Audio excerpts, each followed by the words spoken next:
Hi, and welcome to another exciting episode of the Andre The Beast Crayton Show with the one, the only, the Black Official Secretary.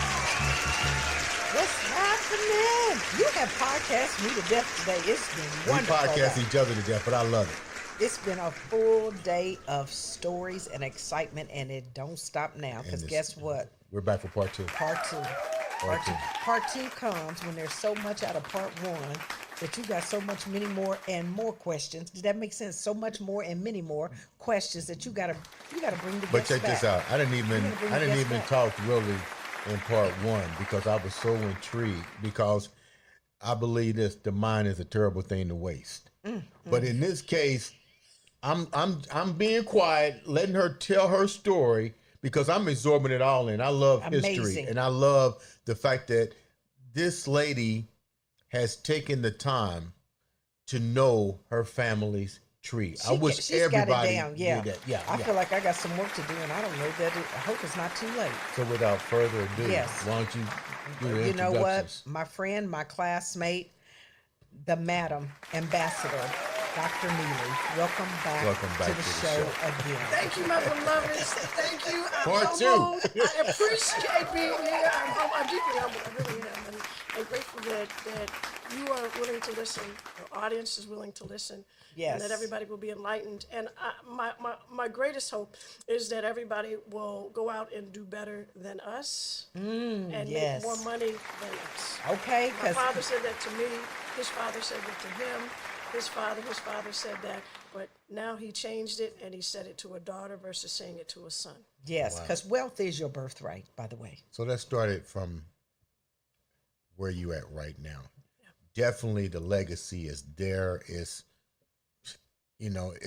speechless to people that have entered into your life, even looking at pictures. Tell me more about where you're at right now. How has all of this legacy created generational wealth? And let me clarify this with people so they can understand this. When we talk about generational wealth, we're not talking about money. No. You've been educated, and you educated yourself. Tell us more. I need to know more. I'm gonna be quiet for a few minutes. And please throw in some HBCU stuff, because absolutely. So let me go. So I'm born December 27th, 1960, and I'm born in a hospital in Greenfield, Indiana. And my biological mother, who was, from what I understand, was a Jew of Jewish descent. Well, I know it's a religion. However, sometimes it looks like a race to us. Right. Just some characteristics. Anyway, she drops me and runs. Literally. She signs in, and as soon as she has me, she runs out. Doesn't sign out. Not at all. And my take on the story is that the KKK was either after her, her parents were going to kill her, somebody was going to kill her because she had laid down with a brother. Oh. So my name... What's that called? Candyman? Whatever that's called. What's that called? You add it in, I will incorporate it into the story. I'm just sitting here, I almost done got big. I'm like, what? So my name in the hospital is, all they could do was call me Infant Girl Schwartz. So I'm Infant Girl Schwartz. Schwartz is a Jewish name. Yes. From Germany, German Jew. So her lineage is probably German Jew, probably, I'm sure. So I'm Infant Girl Schwartz. And that name stayed from December 27th, 1960 until officially in the state of Indiana, May 26th, 1964. So for 4 years, you were just Infant Girl Schwartz. My medical records were not attainable all the time. After I was adopted, never were. So I did not exist in medical history in the state of Indiana. Wow. Didn't know anything, nothing. So when my parents named me, it was such a big deal for them because they really wanted children. And so my mother and father, got together. My mother was even more so because she was the one that had the first child that was stillborn, but they really wanted children. Dad always wanted children. Mom always wanted children. So the name Angela came from angel because to them I was an angel because they could adopt me in a very red racist state. Okay. And then my middle name was Joyce or Rejoice. Because they rejoiced because I could stay. Because there was no guarantee, based on how adoption things happened back then, that it was going to happen. Adoptions were closed from 1964. back. Everything was closed, meaning nobody knew anything, nobody was allowed to say anything. And my parents that adopted me, Betty, I guess I should say their name, it's about time, right? Betty Jean Bullard Nealy. So they were born in Terre Haute, my father, my mother. My father, Donald George Nealy, was born in Terre Haute. They found each other. Let me get to that story. Let me kind of go with this and then come back to that. So they get the opportunity to adopt me. They adopted me by my father's friend, who was an attorney, who was an HBCU person. He went to Fisk. He was across the street from my father, who was at Meharry, Donald George Nealy.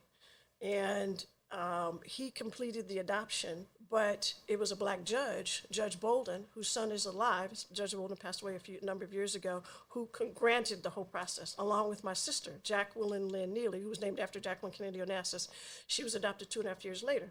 But both my parents were grateful to be able to adopt. Now, there's more to that whole story, too. In the state of Indiana, black folk who were dark were sent to their death in orphanages. I didn't know that. Because nobody would adopt them. Nobody would adopt them. They weren't well cared for. Nutrition was horrible. They eventually passed away. They didn't live. Just like how they treated the American Indians. Same. It wasn't any different.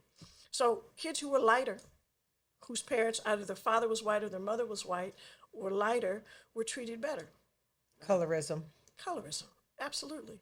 So because my parents that's the other part of the story, because my parents had means, that means they were wealthy, in the eyes of European whatever government.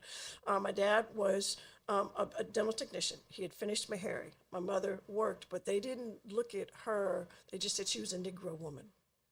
My father, they said his name on the paperwork that I finally got in 2018. Really? Now, was she a brown-skinned woman, or? She was Indian.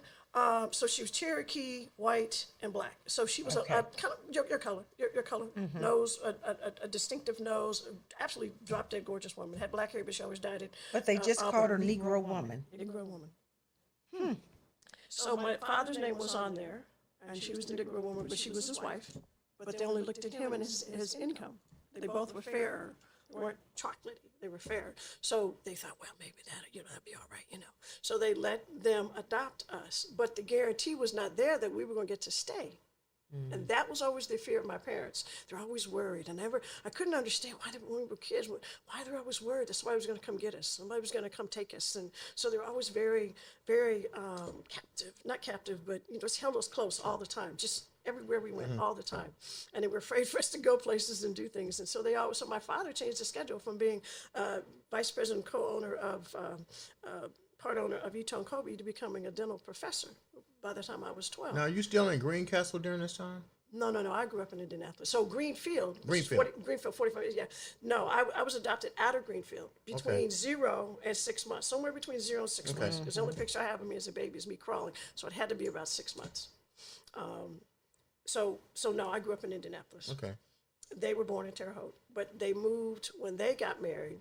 I'm going to go back. When they got married in 1952 in Terre Haute, and let me go back to how they found each other. They found each other at the boarding house parties that my grandfather, Robert George Nealy, and my grandmother, who were entrepreneurs.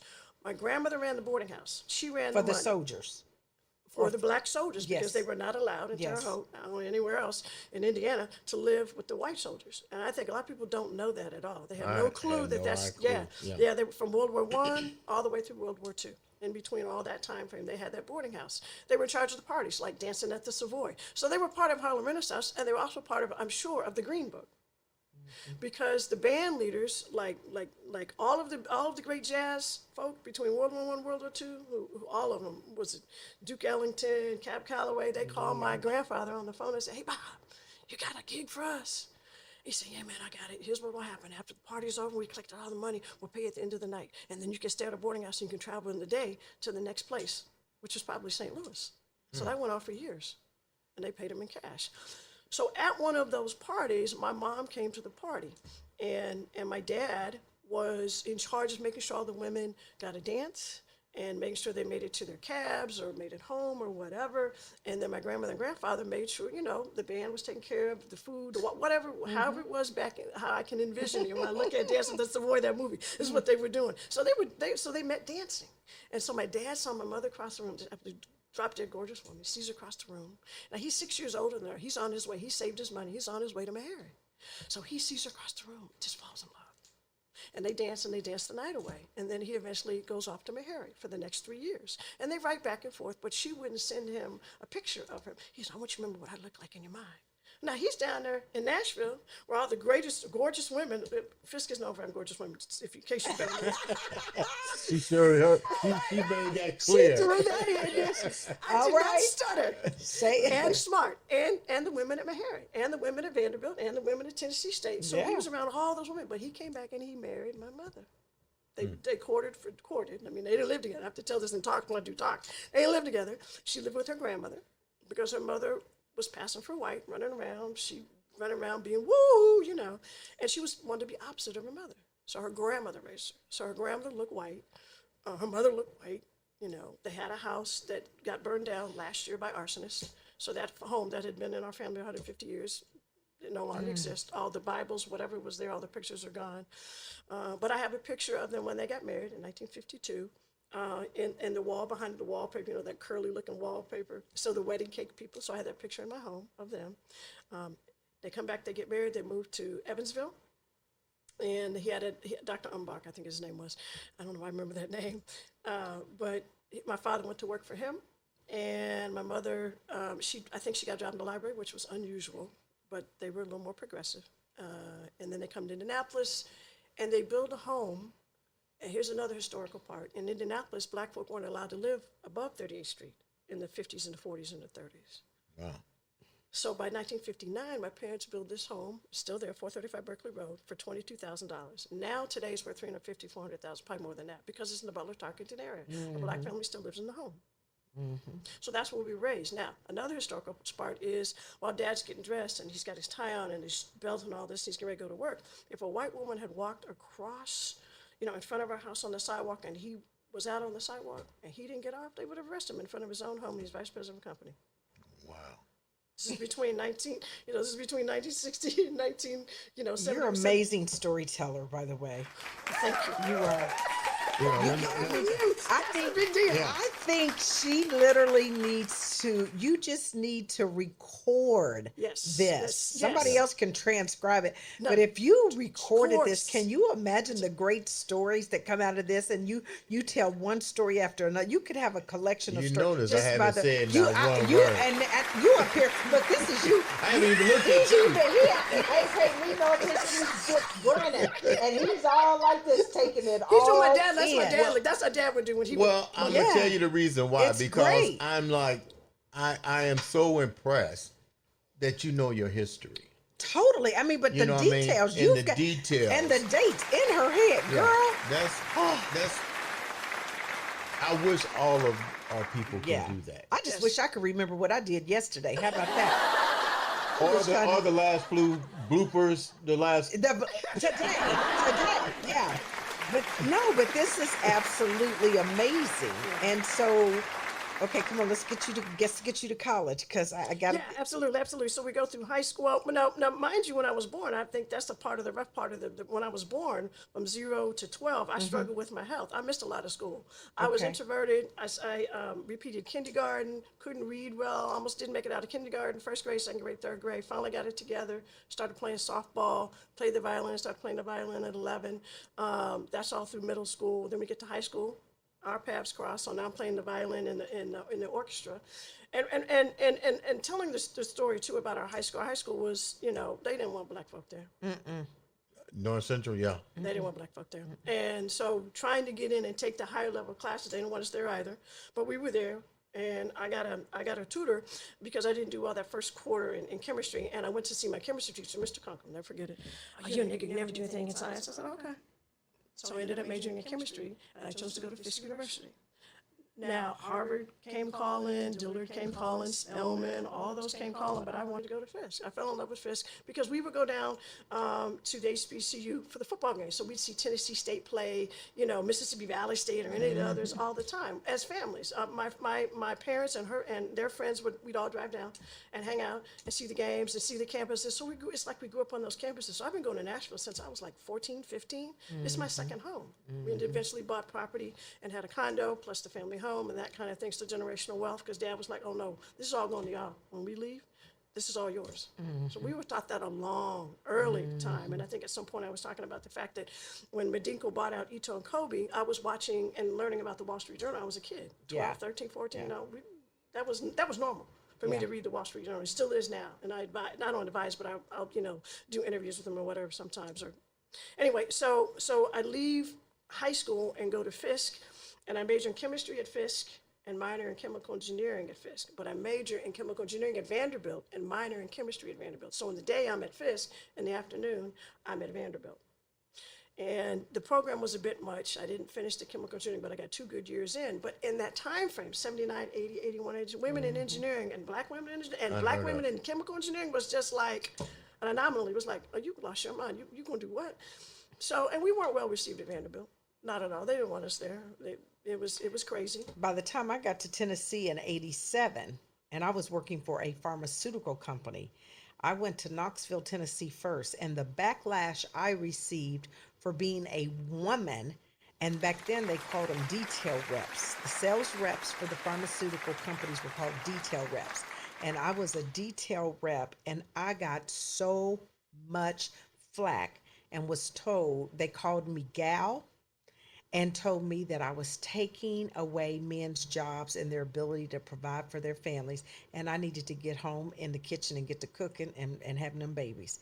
These are from prominent doctors in the area. I mean, seriously, this was 1987. I know. I went to go visit you when you lived there. Yeah, 1987. So I left Knoxville after a year and went to Nashville, and then stayed in Nashville for another 7-8 years. There you go. Yeah. So I know what you're speaking about, and yours was even almost 10 years prior. Well, not quite, but still within that time frame. Not much has changed. Yeah, and you can see a KKK brother. I'm being nice. I saw a KKK guy standing on the corner as I was driving from Fisk over to Vanderbilt. Standing on the corner, I drove past him. He was standing there doing whatever. And then we were coming back from Vanderbilt. A classmate of mine were coming back from Vanderbilt. And I had on a sweater, and it said, I think it said VU, it probably said VU, and I changed it and had it made FU, Fisk University versus VU, Vanderbilt University. But the police officer stopped us because he thought it was a white woman with a black guy. So he stops us. I said, officer, how are you? I'm like, oh, I said, don't say anything. Let me get us out of this. He said, okay. I said, officer, how are you? What you doing? I said, well, we were just coming from campus. I'm an engineering student at Vanderbilt. Oh, you go to Vanderbilt? I said, yes. Just on my way home. Oh, okay. And he let us go. And if I said I'd gone to Fisk, even though I love Fisk, it would have been ugly for the person who was in the car with me. And I would get stopped a lot. Even in high school, I get stopped a lot, especially because the guys that I dated were darker and I was lighter. And, they just thought from looking in, driving by. Let me ask a quick question before you continue your story. This is Andre The Beast Crayton Show. Like, share, subscribe, comment. And, it's not about a lot of times us talking. Sometimes it's about just listening to someone's story. And this is one of those episodes where the story is truly remarkable. My question to you is, why do you, and I know this is a hypothetical question, why do you think that we as minorities are so programmed when it comes to law enforcement? Programmed to... If I'm with some friends of mine and I get pulled over, they're like cool as cucumber. But me, I'm like, oh my God, You should be because history has proven itself over and in 2023, even still over and over and over, but then doing nothing. Why do you think that they don't understand that? It's not their journey. It's not their reality. Yeah, and so I think there's an awareness today, wouldn't you say? People are becoming more woke. Yes, people are becoming more woke that this actually does happen, and that there is oftentimes brutality when, particularly an African American male is stopped by the police. It's scary. But when it's not your reality, you know what? Let me tell you what I liken it to.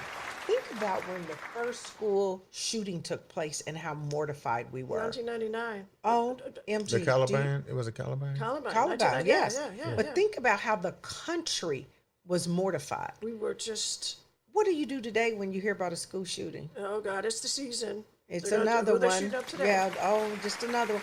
We become desensitized. To it. So when you think about, when it's not your journey, when it's not your reality, you hear about it and you go, okay, okay. But when it doesn't happen to you, it's hard sometimes to really to comprehend process it. that. So Mhm. when you go out and get in your car and you're going to drive from your home to wherever you're going, you have a really nice car.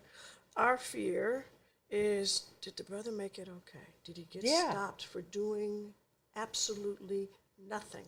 When I get in the car, I know I'm gonna look white. But I also know if I put a hat on my head, I'm gonna look more white than seeing this curly hair. This curly hair, and I think I'm Latino. They're not gonna think I'm black. They think I'm Latino. And now they're the target too.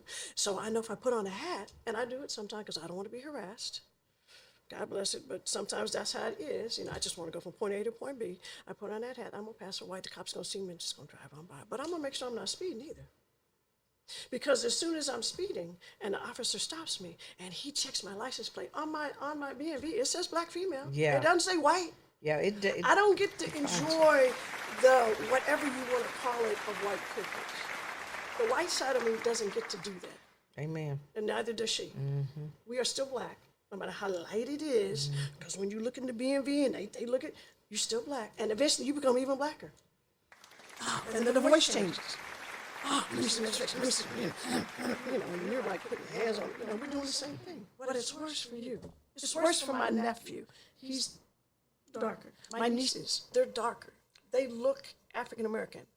I fear for them all the time. When my nephew told me a couple years ago, Aunt, I was in the Vallejo and I almost died. I said, I'm sure.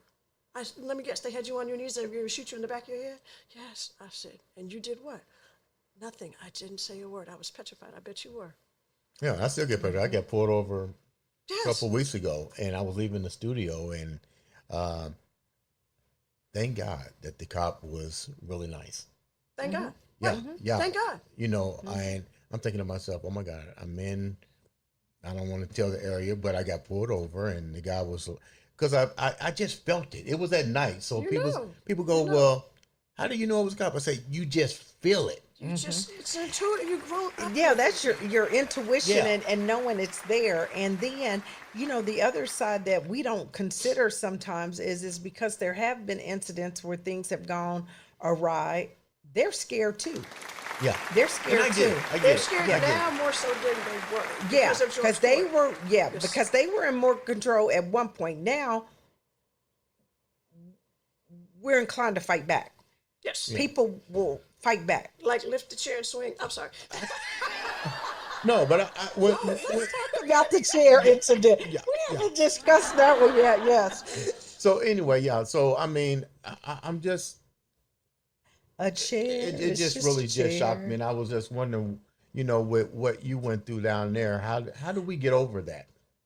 We don't. I mean, we don't.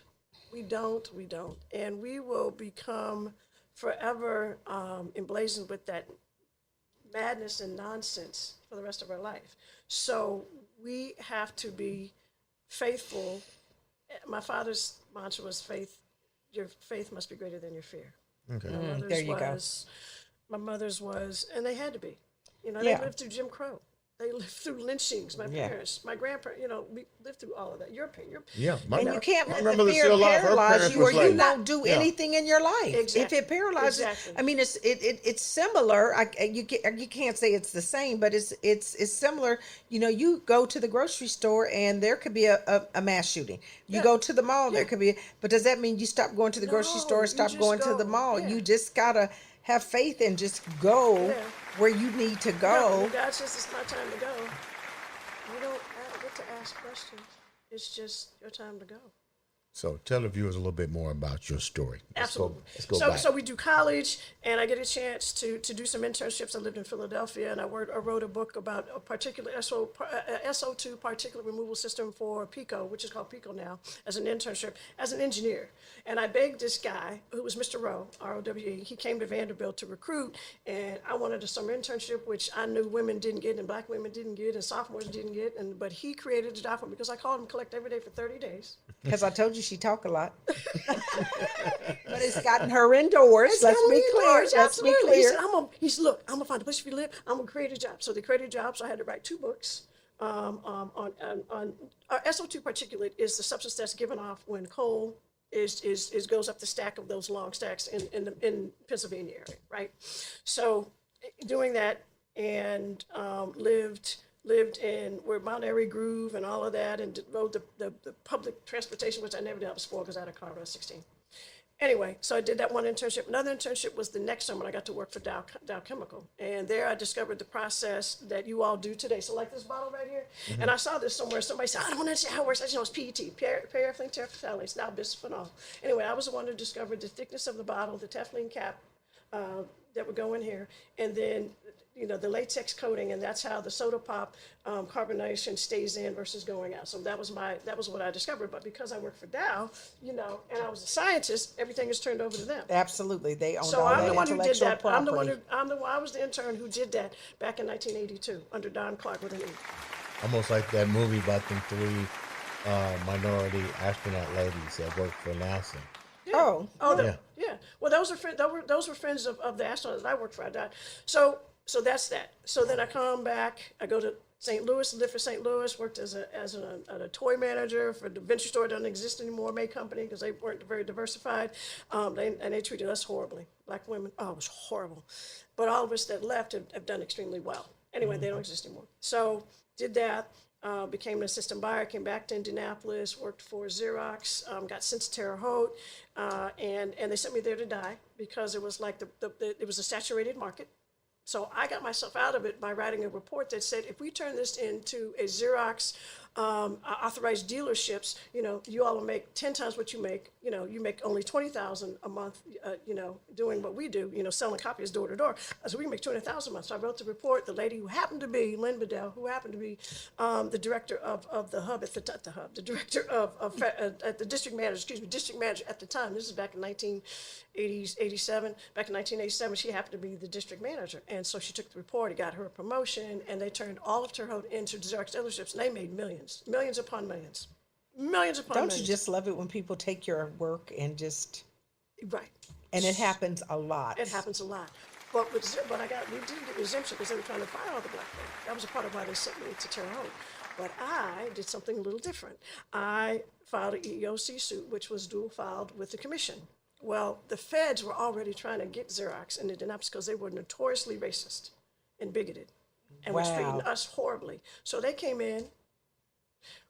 I went up to Chicago to talk to one of the higher up brothers, but I didn't tell them I had done what I'd done. So when I came back, why didn't you call me? Why didn't you tell me? Oh, no. I had a plan. And I was going to work that plan so that our people were taken care of. So when the feds came in, who I happened to be socializing with because they happened to be friends with the deputy mayor, and I just happened to socialize with them, and they happened to be there. And they said, they told me the week before, we coming to Xerox. I said, you want to make sure you're not there? I said, okay. So they came in and told them all. There was a sister who was an attorney and a brother, William Smitherman, never forget. Came in and said, here's what we're going to do, and here's how this is going to work.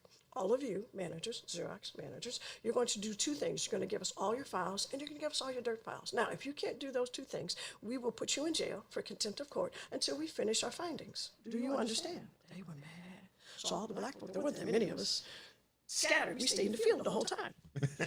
So they did all of the sales. We were at sales calls. We were everywhere. We were at home. We were just not at the office for that week or 2 weeks or whatever. Anyway, so when they finished their findings, they said, here's what's going to happen. Here's what we found. We found that you all were notoriously and historically, habitually racist. So here's what we're going to do. We're going to make sure you do all the reviews correctly because you rated everybody low, especially all the black folks. You're going to redo those reviews.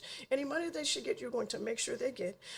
You who moved from Terre Haute and they didn't afford you your $4,000, you're going to get that. Plus, that means the sale that they were going to take away from you, which was $250,000, which was a lot back then, we're going to get you your fur coat because you earned that money, plus the commissions because you made it through the contest, blah, blah, blah. And here's what's going to happen next. For the next 20 years or for the life of this company here in Indianapolis, you will never, ever fire another black person.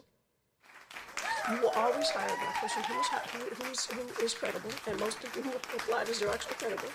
Do you understand? And the reviews will be written as they should be written correctly and commensurate with the service that all of our reps have provided. And they looked at it, they were mad at us. but all the black folk were taken care of. So to this day, in 2023, my aunt and my cousin still have insurance for life from Anthem Blue Cross Blue Shield as a result of that action in 1987. Wow. Really? I never told that story. I've never told that story like that. I tell you, you got a lot of good stories. I told you. Yeah. Amazing. Yeah. So did that. Corporate America, it was a challenge, I got fired a few times because I wasn't giving up the, and so I was going as my dad said, you going up vertically, not horizontally. I said, Dad, you Oh, now I get it. Oh, did that? Yeah. she already knew where I was going with that. Okay, now I got it. So I got into education. And I started as a sub. And because I had a science background, I was grabbed up quick. Yeah, Absolutely in demand. Yeah. Absolutely in demand. Yeah. But so that's 1989. In 1986, we've already created two things. A group of us created the Stewart Speakers Lecture Series, which has gone on now for 36, going on 37 years, Yeah. where I met a bunch of famous people in those books. And we also created MIPA, Minority Engineering Program in Indianapolis. It was the black executives remember from, that. we created that, 36, 30, it's still going on now. So when you talk about creating legacy and creating something that goes on, we've done that, and I've done that with people, but it's still going on some 37 years later. So now I look back, I go, wow, that was a brave thing for us to do, but we worked together. I think the point I should drive home is we worked together. We didn't stab each other in the back, we worked together.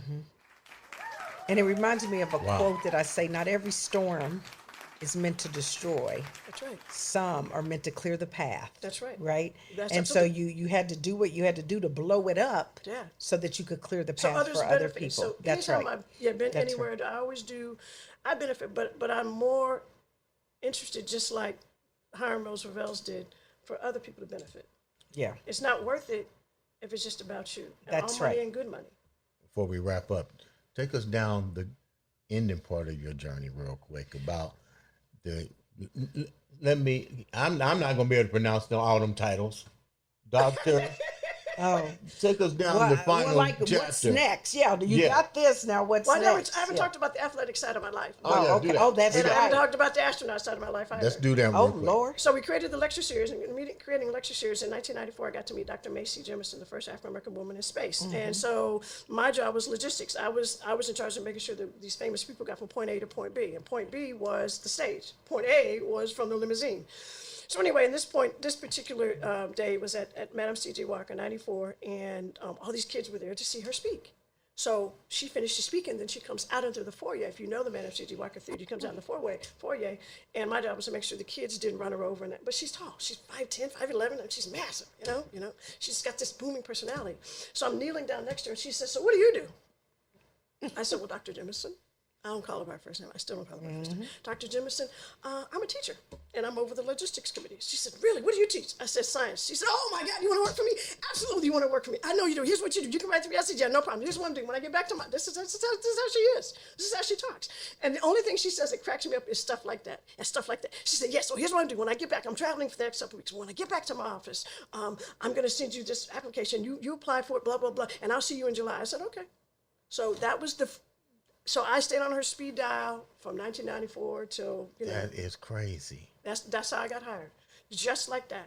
AJ, she loved the initiatives, loved my science person, African-American person, created lecture series, all of that. So what'd you do? I stayed on the speed dial. I was one of 3 educators who was selected to teach on the first international science camp called TWOS, The Earth We Share. It was in... I remember that. Yeah, Choate Rosemary. She had all these people that were sponsors for her. Afro Sheen, U Machine, everybody. Yes, they just come from space. So we go to Choate Rosemary. There's two other educators, one from Kansas, blonde-haired guy, and then a lady, Maisha Washington. She was an interesting character, long braids from D.C., and I come from Indianapolis. I was the athletic one, so she absolutely loved that. Oh my God, because I was training for the nationals, the outdoor nationals. I was going to go to Canada, and then I was going to go to Eugene to run. So, but I had to train. So I get up at 6 o'clock every morning and run, do a mile or 2 or whatever. Then I'd go to breakfast with the kids. Then I'd go and monitor and teach and all of that. And then at lunch, I'd have lunch with the kids. Then I'd go and do sports, play soccer with the kids. Then I'd go a third workout. I'd go to dinner with. I'd go a third workout and lift weights. And it started all over again. So in the evenings I was planning and helping plan and teach and, and we had to do a presentation. But when she would come, she'd be in the security detail. That year was the anniversary of Apollo, I think the 25th by then. And so our kids were seen all over the world because they interviewed them. And then she did a Scholastic speech because she was a spokesperson for Scholastic. Yep. So they filmed it at Soap Rosemary, and we all got to be in it and be there and be, stand-ups or whatever. Yeah. I could not. We got to- I'm exhausted. And one of her And she ain't even said nothing about her football career yet. I got to know that. Oh yeah. I She forgot played about that. football. Yeah, that's right. Professional. Oh, that mercy. Tune in, keep subscribing, keep watching this. We're getting more and more We stuff got every 5 few more minutes. minutes. We got 5 more minutes, and we're gonna keep it going. We're gonna keep it going. Keep it okay. going. Okay. Keep it so going. so that was the first round. That was the first round. So I'm there in '94, and I'm training to run because I had just started teaching at Ben Davis High School. Now, mind you, Ben Davis had never hired anybody of color to teach math or science. This was 1992, 100 years after school had started. So I'm the first person to get hired. So they tried to fire me every day. Every day they tried to fire me for 5 years. But when God sends you on a mission, nobody can take it away. Hey. And that truly was a mission. And he kept taking care of me and taking care of the kids, taking care of my family. And every day they tried, but they failed every day for 5 years. And so I started, so in order to teach chemistry, I have to say this so you understand it. In order for them to allow me to teach chemistry, I had to agree to be a track coach. They weren't I got you. They were not going to let me teach chemistry unless I agreed to be a track coach. Okay. That is how the contract was. Kidding. And if I had resigned from coaching, they were going to make me quit teaching chemistry. Wow. So it was conditional. It was conditional. But I ended up getting one of the athletes who they couldn't get to go to state and get a scholarship, European female. Daddy called me nigger all the time, nigger coach. You going that nigger coach? My colleagues said the same thing. And the custodial staff was what saved me and saved my job because they would hear them say, oh, that nigger teacher. And they'd throw my lesson plans in the trash. They'd turn on a Bunsen burner in the lab after I left to say I left it on. Anything they could do. But it never worked. And my kids thrived. And now my students are doctors. They have their own business. They have their own schools. Many of them, 15, 20, they were doctor before I was. So they welcomed me into the doctor. That kind of thing. So when we talk about that story, it's just absolutely amazing. I mean, And then when did the football career come in? I was going to ask that question next. Well, before the football career was the pro as a pole vaulter. I ended up trying. I never talked about that. Look, I just don't got all comfortable. Like, okay. I need some popcorn and a Pepsi. Because this is a movie. So it is a movie. Now she's pole vaulting. It's not just a movie. It's a movement. It's a movement. Maybe we should say, what haven't you done? I have not been to the moon, and I have not been to Germany, France, or Italy, but I want to go. Like I said, not yet. And she's trying to get me to skydive with her. She Yes, think I don't know. I didn't respond yet because I'm still in shock. I'm still waiting on a response. I'm still in She said she's shock. trying to give me the skydive. I said, go for it. I was skydiving when I was 47. I want to go back to skydive again. So All right, I did it. You already skydived, right? I think I'm gonna do it as long as my back checks We're out. gonna do it. Okay, good. As long as my back checks out. So I took up track and field because I had to be a track and field coach. I took up track and field, but we have Olympians in our family anyway. We have Mal Whitfield. We have Dr. Greg Bell, gold medal, first African American to get a gold medal in the long jump in the '56 Olympics. Mal Whitfield, the 800 meter in 2 Olympics. So, it was normal for me to do that. Anyway, so I was in Canada doing the North American Championships, and I was throwing the javelin. I've got a picture on my wall in my home. Throwing the discus, the hammer, all of that, and running the 4x1 and all that. And so one of the ladies who was a pole vaulter, who'd been a pole vaulter a long time, said, you should take up German. You should take up pole vaulting. I said, okay. So I'm 33, gonna be 34. I said, cool. So I went back to school. At 30-something years. At 30, yes, 33. You pole vaulted. I also took adult gymnastics so I could do better. So I could do flips and the rings and all of that. So I learned how to back and front flip and do the rings and just stuff like that. The next show, we're going to some gym. And I'm going to The gym, I'm thinking her house is probably a museum. It is a museum. It is a museum. Jesus. It is. So I learned how to pole vault, and I learned how to pole vault long enough and well enough to make almost the pole vault was just starting for women in '96 because they were trying to save the men's pole vaulting. So Stacey Dragila would have been my teammate. She's 10 years younger than me. So I got up to, I was almost making 11 feet. That's all I had to do was make 11 feet. And I was flirting with it, but I didn't make it in time to make it into the trials. But I had the paperwork where I was accepted in. It's just I had to make that mark. And I would have been a B athlete. There's B and A athletes. A athletes, you're totally sponsored. B athletes, you're not. And you have to become an A athlete in order to make it to the actual Olympics. You can make it Gotcha. through the trials, but so I did that, and I was 35 then, and then the football, because I was in such great track shape, because I would do like 1640s, and I don't know if you know how that workout works. You do 440s, and then you run back after each one. Then you have a 2-minute rest. Then you walk back after each of the 440s. Then you have another 2-minute rest. Then you run 4 more 40s and run back. So you run the 40, you run as fast as you can. So you do 16 of them. So that's one of the workouts I would do. And then I would train with the Australian national team with them. I went to Australia, trained with them, and lived in Australia for a little while in Wollongong. Anyway, so I was in such good shape because I didn't do well at the World Championships in 2001 in Australia. So I said, I was so disappointed. So I came back and trained really hard, and I got my 40-meter down to 4.3 and 4.4. And then I saw the advertisement in the paper. They wanted to create a pro women's football team. I said, cool. I said to my students, hey, it's good shape. You're in? Oh my God, yes. So I just tried out. Well, I ran the 40 so fast they had me run it 3 times because they didn't believe it. Because I probably ran it, like I said, he had this, and he was like, here, run the 40. I said, okay. And I ran 4.6. Now here I'm 41, gonna be 42, and he's looking at me like, could you run that again? I said, sure. So I ran it again. I ran it faster. 4.5. He said, could you run that again? I said, sure. So I ran, because I run repeat courses. Yeah, that's right. That's No big deal to me. That's right. So I ran at 4.4, and he was like, and then he had me do, you have to do the reach. You have to do the You had to do the combine. yeah, for we did women. the combine for women. He was like, so I was the second person. I would have been first because I tore my knee during the tryouts because the guy, this big 250-pound guy, wants to block me. I'm like, I only weigh 135. I'm gonna be a free safety. I'm gonna go after the people who weigh what I weigh. You too big for me. So I ended up playing defense. But in so doing, I went up 20th in the second round in a historic draft in Atlanta.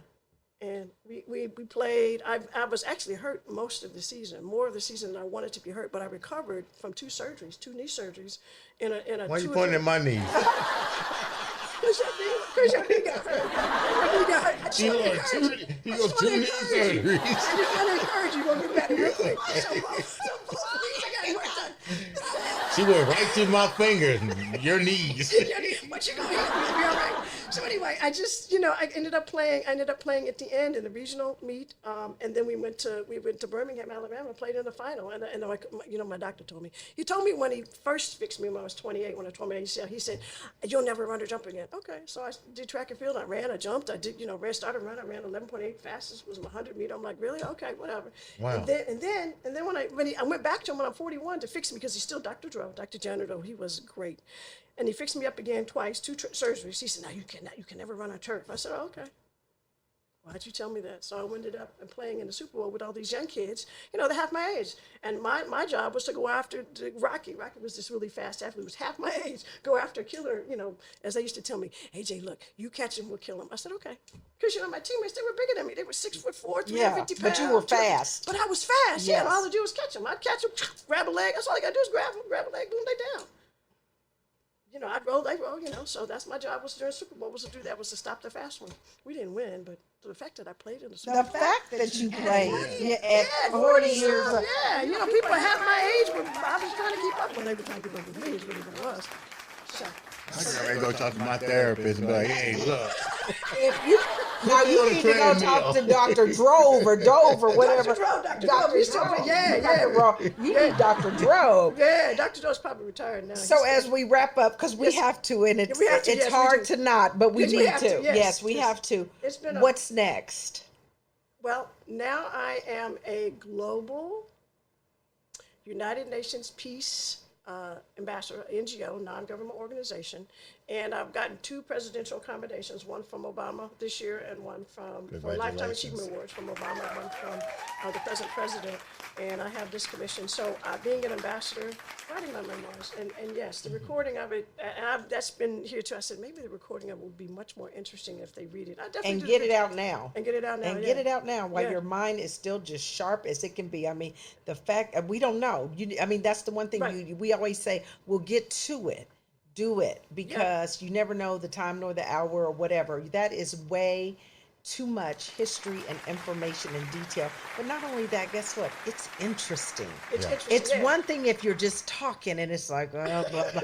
We both up here like, oh my, this could go on for a while. I don't get the show completely up. But what a blessing. So leave our viewers with something that could inspire them, because when you From look over generation to your generation, life, yeah. when you look over your life, what do you think was that thing that really compelled you to live out full? I mean, I would have to say you're living a full, you're the example of live full, die empty. Yep. So when you think about that, what could you just say as just a Watching my parting parents, my parents, they adopted us, they wanted us, but watching them and hearing their stories, seeing what they left and went through and had to do, and I think the fire was already there when I was born, and overcoming the things I had to overcome, and it's just the fire still lit even at 62, almost 63.